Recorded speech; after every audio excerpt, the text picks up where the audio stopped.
Existem mais de 40.000 denominações cristãs, todas ensinando a Bíblia e todas dizendo ter a verdade. Mas será que Deus tem uma igreja? Jesus disse que nos últimos dias surgiriam falsos profetas. Como saber se alguém é um profeta verdadeiro ou um falso profeta? Fernando Iglesias responde a estas perguntas no programa Está Escrito de hoje. Nosso tema é: verdadeiro ou falso?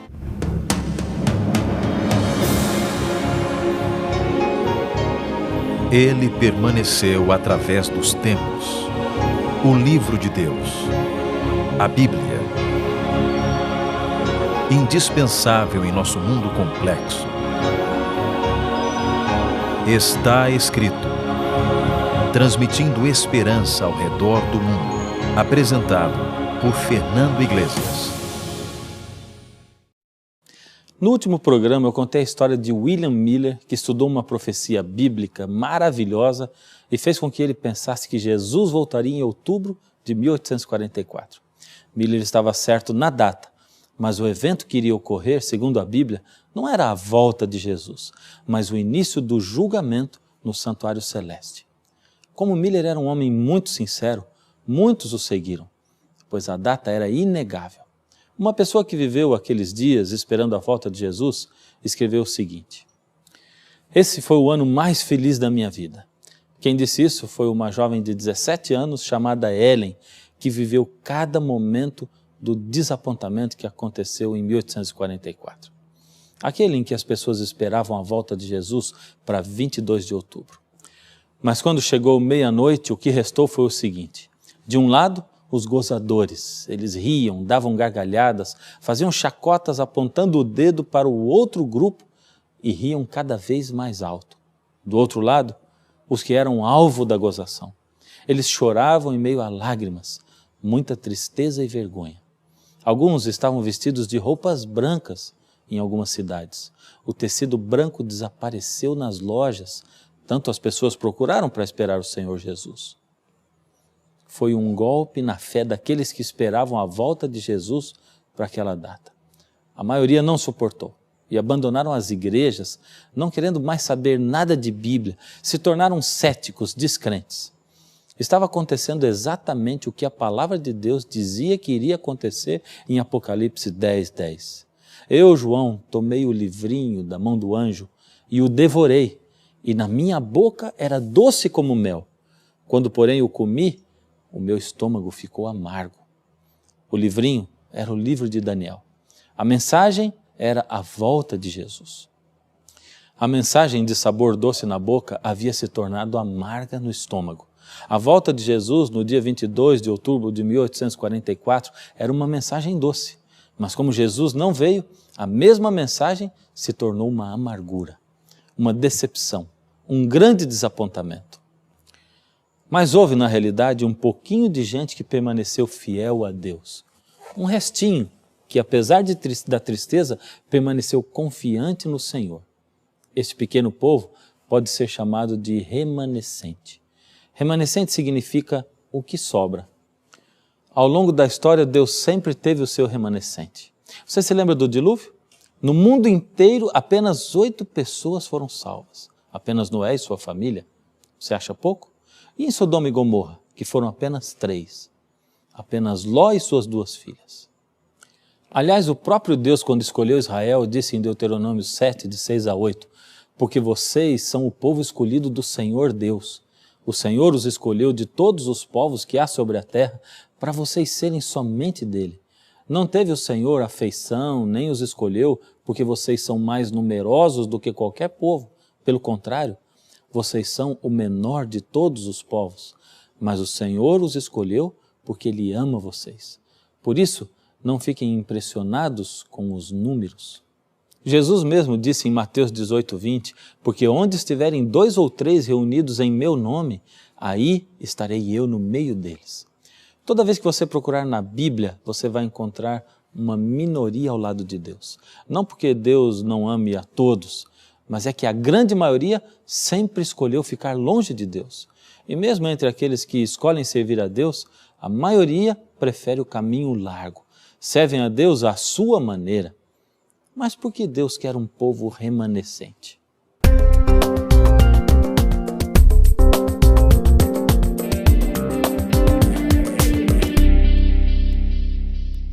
O próprio Deus responde em Isaías 56, 7 e 8. Porque a minha casa será chamada casa de oração para todos os povos. Assim diz o Senhor Deus, que congrega os dispersos de Israel. Ainda congregarei outros aos que já se acham reunidos. O objetivo de Deus nunca foi salvar só o remanescente. O povo de Israel era o remanescente de Deus para ensinar a verdade aos outros povos e atraí-los para Deus. Deus não é exclusivista. A vontade de Deus era, num mundo onde ninguém acredita nele e em sua palavra, a Bíblia, ter um povo remanescente que falasse a outro sobre o amor de Deus, que fosse um canal de bênçãos a outras pessoas. Será que a Bíblia apresenta o nome da igreja remanescente e agora do tempo do fim? Será que a Bíblia fala o nome da igreja certa para a gente poder distinguir entre tantas religiões que existem? Não, a Bíblia não apresenta o nome dessa igreja remanescente, porém a palavra de Deus apresenta as características dessa igreja. Ela dá a descrição certa das pessoas que estariam seguindo a Deus nos últimos dias dessa terra. Você gostaria de saber quais são? Então vamos ao Apocalipse. Primeiro, em Apocalipse 10, 11, diz que ela surgiria como resultado de um grande despertamento religioso. Importa que profetizes outra vez a muitos povos, despertamento com profecia.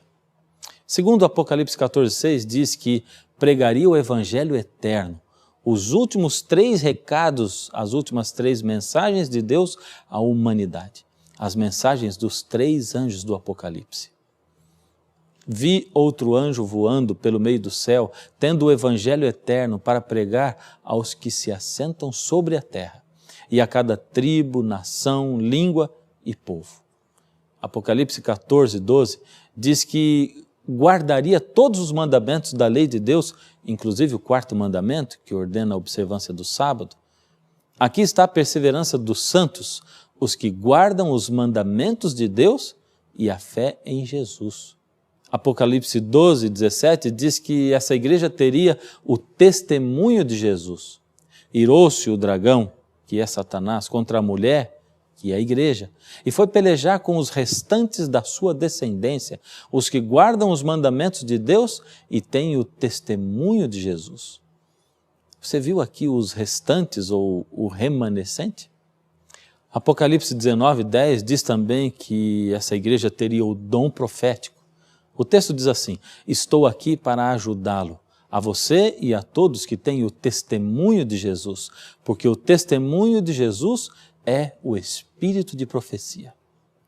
Realmente a Bíblia diz em Atos 2, 17 e 18, e acontecerá nos últimos dias, diz o Senhor, que derramarei do meu espírito sobre toda a carne. Vossos filhos e vossas filhas profetizarão, vossos jovens terão visões e sonharão vossos velhos. Até sobre os meus servos e sobre as minhas servas derramarei do meu espírito naqueles dias e profetizarão. Mas o que me chamou a atenção foi uma característica. O texto diz, aqui está a perseverança dos santos. O que é perseverança? É não desistir. Na época de Miller, dentre os que pregavam a volta de Jesus, estava Iran Edson. Ele mesmo diz o seguinte: nós esperávamos ver Jesus Cristo e todos os seus santos anjos com ele, e que sua voz despertasse Abraão, Isaque e Jacó, e nossos queridos amigos que haviam passado pela morte. Nossas esperanças eram mantidas elevadas e assim esperamos pela vinda do Senhor, até que o relógio fez soar as 12 badaladas à meia-noite. Quando nada mais se fez ouvir a não ser o tic-tac, o desapontamento tornou-se uma certeza. Um espírito de pranto nos sobreveio como nunca havíamos experimentado antes. Choramos até o amanhecer. Em meio aos choros, eles também clamavam, buscavam saber o que havia acontecido de errado. Foram então para a cozinha e tomaram o desjejum. Iran Edson sugeriu ao seu amigo Croiser que visitassem alguns dos seus vizinhos e decidiram cortar caminho passando por um milharal.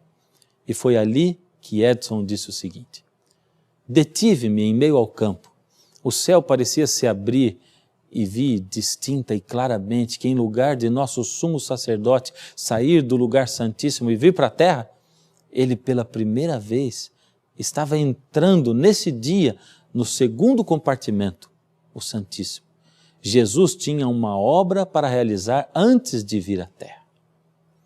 E foi a partir daquela profecia, a partir daquele povo remanescente que persistiu estudando e pregando a palavra de Deus, que surgiu a Igreja Adventista do Sétimo Dia. Quando aquele fazendeiro contemplava Cristo, Deus estava revelando o plano dele para o tempo do fim. Um remanescente para pregar que há um santuário no céu e que Jesus está lá intercedendo por nós. Aqueles que tinham esperado a vinda do Senhor para 1844 não estavam sem consolação. Haviam obtido o valioso conhecimento da pesquisa da palavra. O plano da salvação estava mais claro na sua compreensão agora. Cada dia descobriam novas belezas nas páginas da palavra e uma maravilhosa harmonia através delas todas. Um texto explicando o outro e não havendo nenhuma palavra empregada em vão.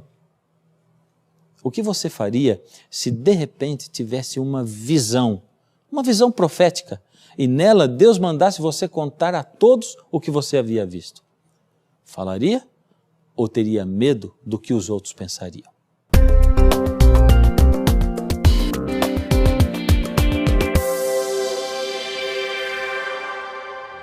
Nessa época especial da história do mundo, Deus precisava de alguém especial para guiar os crentes que tinham sido desiludidos. Assim, Deus primeiro chamou um homem chamado William Foy e deu a ele uma visão profética, mas ele ficou com medo dos comentários que iriam acontecer sobre ele. Então, 2 anos depois, Deus chamou a Hazen Foss e deu a ele a mesma visão, pedindo que falasse aos outros, mas ele ficou com medo também. Foi então que Deus chamou Ellen Gold Harmon, uma frágil jovem de 17 anos, para ser a mensageira do Senhor. E ela aceitou. Em dezembro daquele mesmo ano, 1844, Ellen havia completado 17 anos.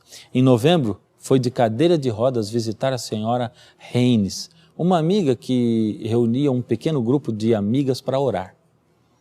Ao se ajoelharem, o Espírito Santo se manifestou a Ellen, dando-lhe paz e segurança. Foi ali que Ellen recebeu a sua primeira visão. Durante aquela visão, ela disse às senhoras o que estava acontecendo. Ela estava procurando pelo povo do advento. O povo do advento eram as pessoas que ficaram esperando pelo advento, a segunda vinda de Jesus. Mas ela não estava encontrando em sua visão. Até que uma voz lhe disse: olhe outra vez e olhe mais para cima. Foi então que ela viu um caminho muito acima do mundo, no qual os crentes estavam viajando para a Cidade Santa. A atenção foi chamada para uma brilhante luz posta atrás deles no começo do caminho, que o anjo disse ser o clamor da meia-noite. Ali estava a resposta às suas orações. Ela mesma declarou: parecia estar cercada de luz e achar-me subindo mais e mais alto da terra.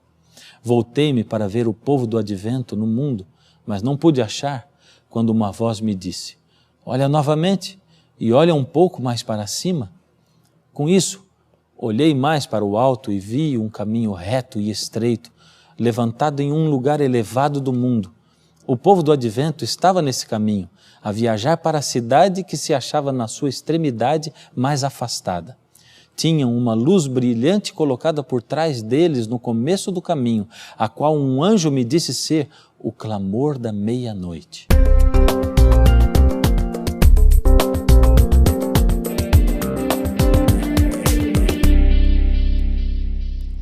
Quem era Ellen? Ellen e sua irmã gêmea Elizabeth nasceram em 1827 em uma pequena fazenda perto de Gorham, no Maine, Estados Unidos. Eram caçulas dos 8 filhos de Robert e Eunice. Seu pai era fazendeiro e fabricante de chapéus, sua mãe dona de casa. Quando Ellen tinha 9 anos, uma coleguinha de classe jogou uma pedra e acertou no seu nariz, deixando-a inconsciente por 3 semanas. Ela quase morreu e ficou com a sua saúde bastante debilitada. Tentou voltar para a escola, mas não conseguiu continuar seus estudos. Sua saúde a impedia de estudar. Por isso, a sua escolaridade acabou sendo apenas o 3º ano primário incompleto. Durante toda a sua vida, ela escreveu mais de 5.000 artigos e 49 livros. Mas hoje, incluindo compilações de seus manuscritos, mais de 100 livros estão disponíveis em inglês e cerca de 70 em português. Ellen Goldwhite é a escritora mais traduzida em toda a história da literatura. Seus escritos abrangem uma ampla variedade de tópicos, incluindo religião, educação, saúde, relações sociais, evangelismo, profecias, trabalho de publicações, nutrição e administração. Sua obra-prima sobre o viver cristão feliz é Caminho a Cristo e já foi publicado em cerca de 150 idiomas. Ela era mais que uma escritora talentosa. Foi apontada por Deus para ser uma mensageira especial a fim de atrair a atenção de todos para as Santas Escrituras e para ajudá-los a se prepararem para a segunda vinda de Cristo. Desde os 17 anos de idade até o seu falecimento aos 87, Deus deu a ela cerca de 2.000 sonhos e visões.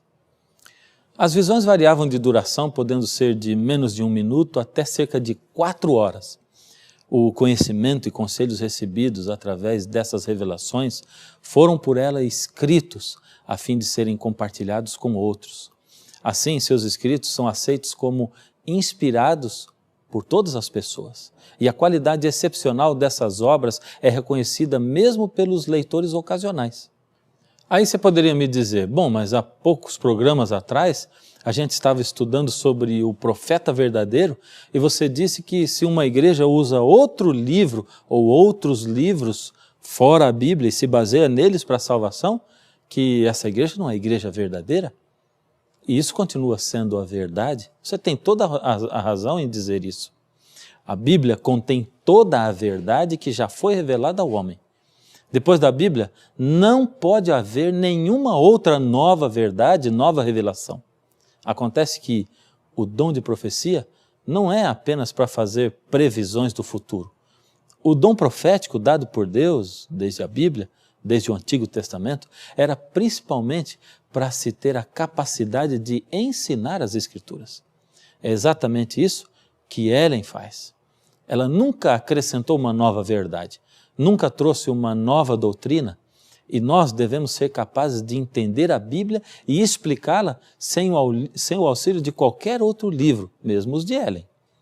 Só que, como alguém que foi inspirada por Deus, ela tem bons conselhos para a nossa vida, os quais nós não podemos desprezar.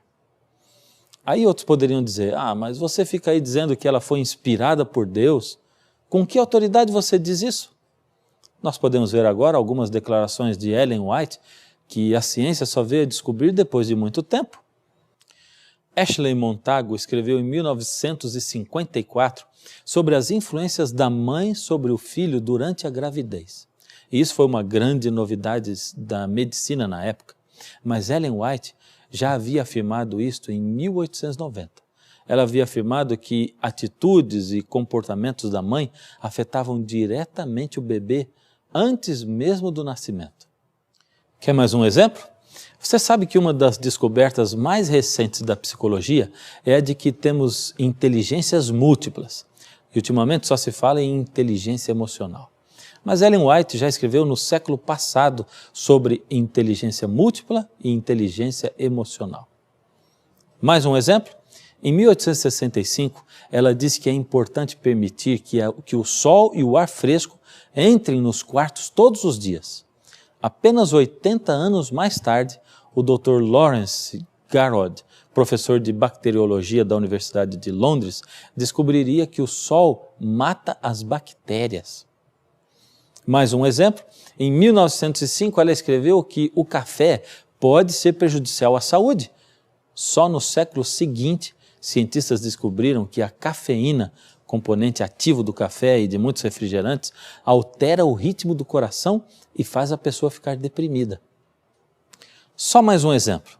Em 1900, ela disse que uma dieta pobre estava causando a ruína de muitos jovens estudantes.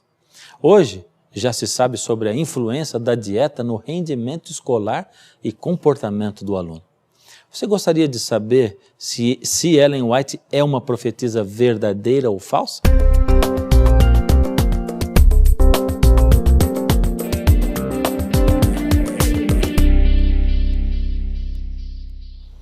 A Bíblia nos ensina alguns testes para sabermos se o profeta é verdadeiro ou não. Teste número 1, o que profetizou deve acontecer. Em Jeremias 28:9, encontramos o seguinte: o profeta que profetizar paz, só ao cumprir-se a sua palavra, será conhecido como profeta de fato, enviado do Senhor. Se o que ele previu não aconteceu, nem precisa continuar no teste, ele já foi reprovado. Porém, esse não é o único teste, porque Jesus mesmo disse que o falso profeta pode fazer sinais tão grandes que pode até enganar. Ellen passa no primeiro teste, pois o que ela disse se cumpriu, como você viu. Teste número 2, a mensagem do profeta não pode contradizer a Bíblia. Paulo disse em Gálatas 1:8, mas ainda que nós, ou mesmo um anjo vindo dos céus, vos anunciar outra mensagem diferente do evangelho que temos pregado, que seja amaldiçoado. Em Isaías 8:20 está escrito: se eles não falarem desta maneira, de acordo com a lei de Deus e ao testemunho, não deem crédito. Ellen passa no segundo teste, pois nada do que ela diz contradiz a Bíblia. Teste número 3. O profeta tem que reconhecer a Jesus como Filho de Deus. 1 João 4, de 1 a 4, diz o seguinte: amados, não deis crédito a qualquer espírito, antes provai os espíritos se procedem de Deus, porque muitos falsos profetas têm saído pelo mundo afora. Nisto reconheceis o Espírito de Deus, todo espírito que confessa que Jesus Cristo veio em carne é de Deus, e todo espírito que não confessa Jesus não procede de Deus. Pelo contrário, esse espírito do anticristo, a respeito do qual tendes ouvido que vem e presentemente já está no mundo. Filhinhos, vós sois de Deus e tendes vencido os falsos profetas, porque maior é aquele que está em vós do que aquele que está no mundo. Tem muita gente dizendo por aí que Jesus é apenas um espírito evoluído, não aceitam como nosso Deus e nosso Salvador. Esses também não foram aprovados como profetas, nem as suas previsões merecem crédito. Ellen passa nesse terceiro teste, pois ela reconhece a Cristo como o único Salvador. E o quarto e último teste, segundo a Bíblia, teste do profeta verdadeiro. A vida do profeta deve ser exemplar. Em Mateus 7, 15 e 16 lemos: cuidado com os falsos profetas, que se vos apresentam disfarçados em ovelhas, mas por dentro são lobos devoradores. Pelos seus frutos os conhecereis. Se eu dissesse para você que Ellen White traz uma nova e boa e bela mensagem, eu não seria digno de crédito. Mas não é isso que eu quero dizer. Ellen White não é mais importante do que a Bíblia. Na verdade, ela mesma diz que é uma luz menor, guiando as pessoas a entender essa luz maior, que é a palavra de Deus, que é a Bíblia. Salvação só em Jesus. Nós podemos receber o caminho, olhar para Ele e andar por Ele. Depende de nós. O que você vai fazer com mais essa verdade? Que o Senhor Deus abra a sua vida, o seu coração, e que você possa estar alerta para o que Deus nos tem ensinado.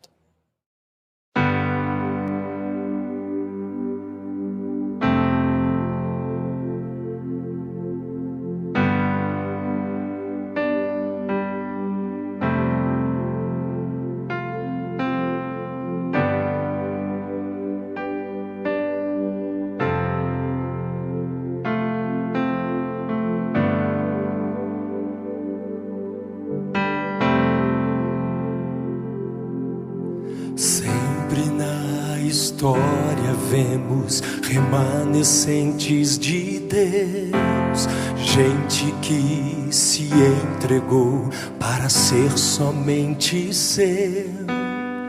Levam a mensagem do Senhor, porta-vozes, profetas deste Deus que é amor. Quero ser remanescente teu,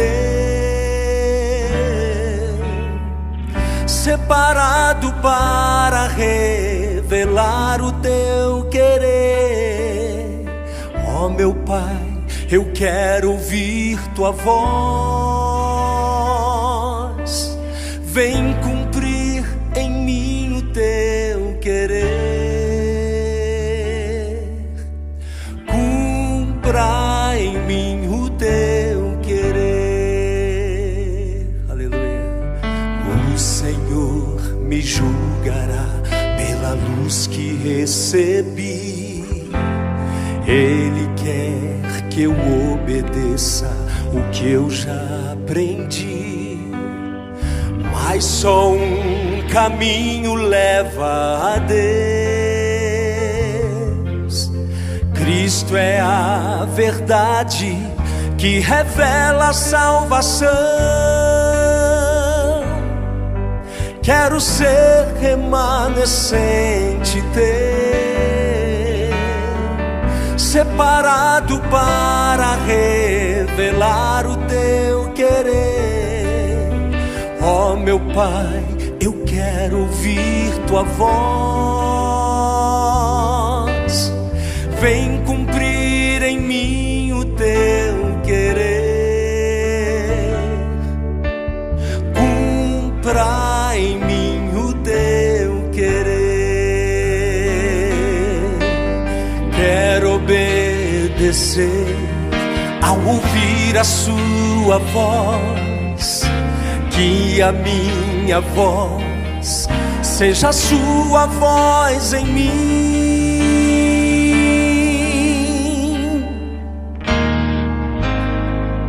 Quero ser remanescente teu, separado para revelar o teu querer. Ó meu Pai, eu quero ouvir tua voz. Vem cumprir em mim o teu querer. Cumpra em mim o teu querer. Oh, oh. Cumpra em mim. Cumpra em mim o teu querer.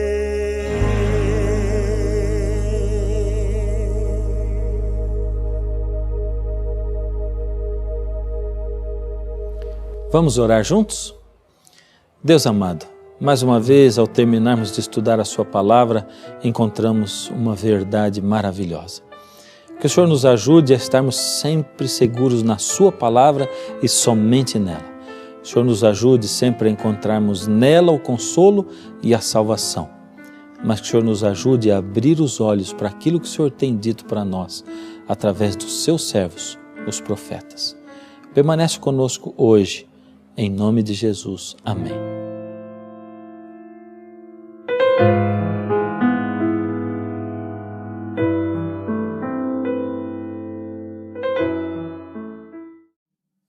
Eu sei que o tema de hoje para você talvez foi uma surpresa. Você viu que Deus sempre teve o seu povo remanescente aqui na terra. Ser povo de Deus é um privilégio, mas envolve muita responsabilidade. Você viu também que o remanescente dos últimos dias tem o dom do espírito de profecia. Você não gostaria também de conhecer um pouco mais a fundo este assunto? Então, é só pedir e lhe enviaremos a revista Princípios. Nela você encontra um guia de estudo, espaço interativo, são 23 temas intrigantes. E se, enquanto você estiver fazendo as lições, aparecer alguma dúvida, basta nos escrever, mandar um e-mail ou telefonar. E o plantão de dúvidas do Está Escrito estará à sua disposição. Faça contato, estamos esperando você. Chegou a hora de dizer até o próximo programa. E até lá, não se esqueça. Está escrito: nem só de pão viverá o homem, mas de toda palavra que sai da boca de Deus. Quero ser remanescente teu, separado para revelar o teu querer. Ó meu Pai, eu quero ouvir tua voz. Vem cumprir em mim o teu querer. Cumpra em mim o teu querer. Aleluia. O Senhor me julgará pela luz que recebi. Ele quer que eu obedeça o que eu já aprendi. Mas só um caminho leva a Deus. Cristo é a verdade que revela a salvação.